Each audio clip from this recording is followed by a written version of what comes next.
नमस्कार। आज की इस बेहद दिलचस्प चर्चा में बहुत बहुत स्वागत है। आज हम बात करने वाले हैं एक सार्थक ग्रीष्मकालीन अवकाश की रूपरेखा के बारे में। देखिए, जैसे ही छुट्टियों की घंटी बजती है ना, हर विद्यार्थी के चेहरे पर एक अलग ही चमक आ जाती है।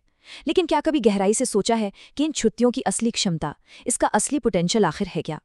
क्या इस खाली समय का सही इस्तेमाल करके एक बेहद सफल और संतुलित जीवन की ठोस नींव रखी जा सकती है? बिल्कुल रखी जा सकती है। आइए समझते हैं कैसे। तो सबसे पहला और सबसे आम सवाल जो अक्सर उठता है, क्या छुट्टियां सिर्फ और सिर्फ आराम फरमाने के लिए होती हैं? हमारे समाज में ना ये एक बहुत बड़ा मिथक बन गया है कि गर्मियों की छुट्टियों का सीधा सा मतलब है बस दिन भर पड़े रहना, देर तक सोना और लगातार मोबाइल या टीवी से चिपके रहना।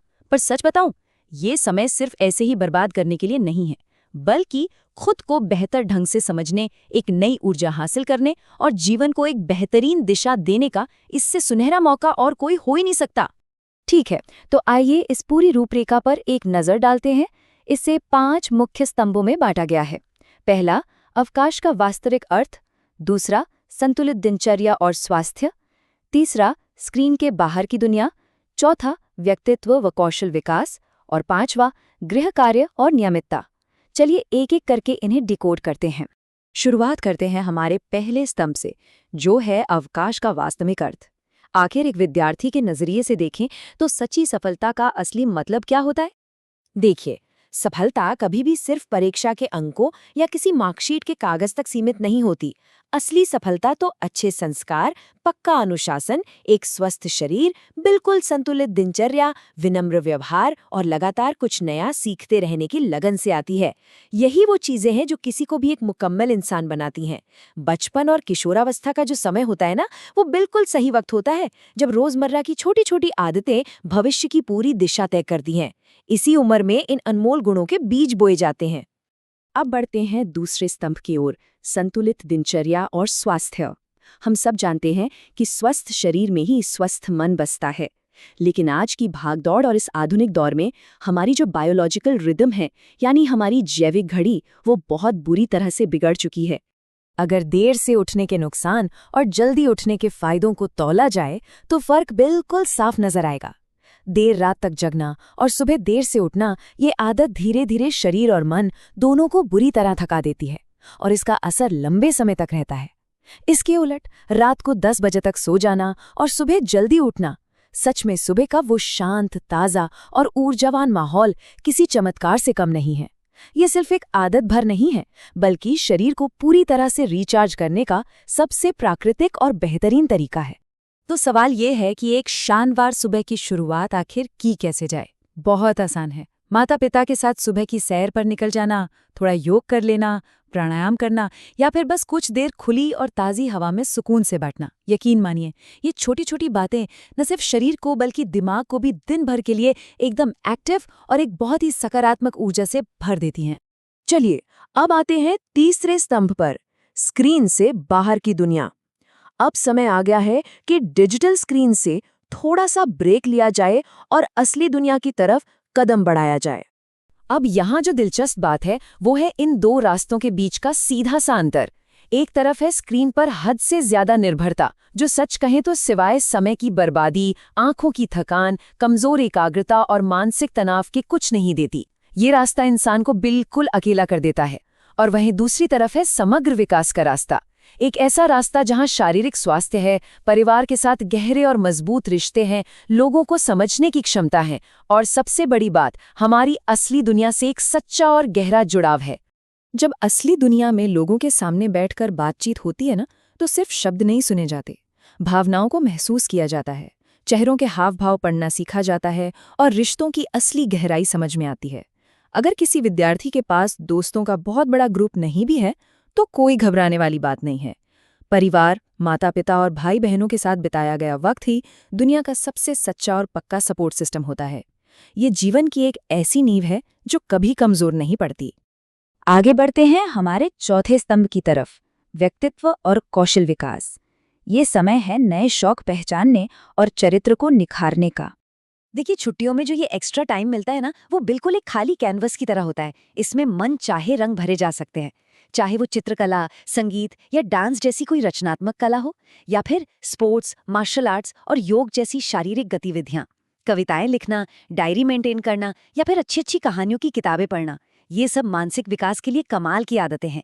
और किताबों के बारे में तो क्या ही कहें, वो तो उन खामोश दोस्तों की तरह होती हैं जो बिना शोर किए हमें अंदर से एक बेहतर इंसान बना देती हैं। और हाँ, इसके साथ ही अपनी प्रेजेंटेशन और कैरेक्टर को निखारना भी बहुत ज़रूरी है। मान लीजिए अगर हैंडराइटिंग यानी लिखावट उतनी अच्छी नहीं है, तो ये कोई कमी नहीं है, बल्कि सुधार करने का एक शानदार मौका है।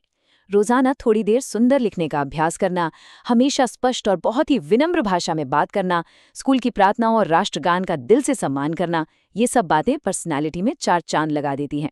और सबसे महत्वपूर्ण बात, घर के छोटे छोटे कामों में माता पिता का हाथ बटाना कोई बोझ नहीं होता, बल्कि ये बहुत ही ऊंचे संस्कारों की असली पहचान है। अब हम पहुंच गए हैं अपने 5वें और सबसे अहम शैक्षणिक स्तंभ पर, गृह कार्य और नियमितता, यानी छुट्टियों का काम और लगातार अभ्यास करने का महत्व। छुट्टियों के होमवर्क के मामले में एक चीज जो बहुत आम है वो है काम को टालते रहना और फिर आखिरी के दिनों में हड़बड़ी मचाना। जरा सोचिए, अगर 40 दिन के काम को आखिरी के सिर्फ 1 या 2 दिनों में समेटने की कोशिश की जाए तो क्या होगा। इसके नतीजे बिल्कुल भी अच्छे नहीं होते। हड़बड़ी में सीखने की पूरी प्रक्रिया ही अधूरी रह जाती है। होमवर्क बस एक भारी बोझ लगने लगता है, लिखावट एकदम खराब हो जाती है और जो सबसे बड़ा नुकसान है वो ये कि लगातार और नियमित पढ़ाई करने की जो आदत बननी चाहिए थी वो कभी विकसित ही नहीं हो पाती। यहाँ ये समझना बहुत जरूरी है कि हॉलिडे होमवर्क सिर्फ नोटबुक के पन्ने भरने के लिए नहीं दिया जाता। इसका असली मकसद है छुट्टियों के दौरान भी नियमितता, अनुशासन, अभ्यास और सीखने की प्रक्रिया को टूटने ना देना। जब इस काम को पूरी छुट्टियों के दिनों में थोड़ा थोड़ा बांटकर किया जाता है ना, तभी शिक्षा सही मायनों में अपना असर दिखाती है और अर्थपूर्ण बनती है। तो फिर एक सही रूटीन, एक आदर्श दैनिक संतुलन आखिर है क्या? इसे 3 बहुत ही आसान कदमों में बांटा जा सकता है। पहला कदम, रोजाना 1 से 2 पेज बहुत ही सुंदर हैंडराइटिंग लिखने की प्रैक्टिस करना। दूसरा कदम, थोड़ा सा समय निकालकर कुछ पढ़ना और अभ्यास करना।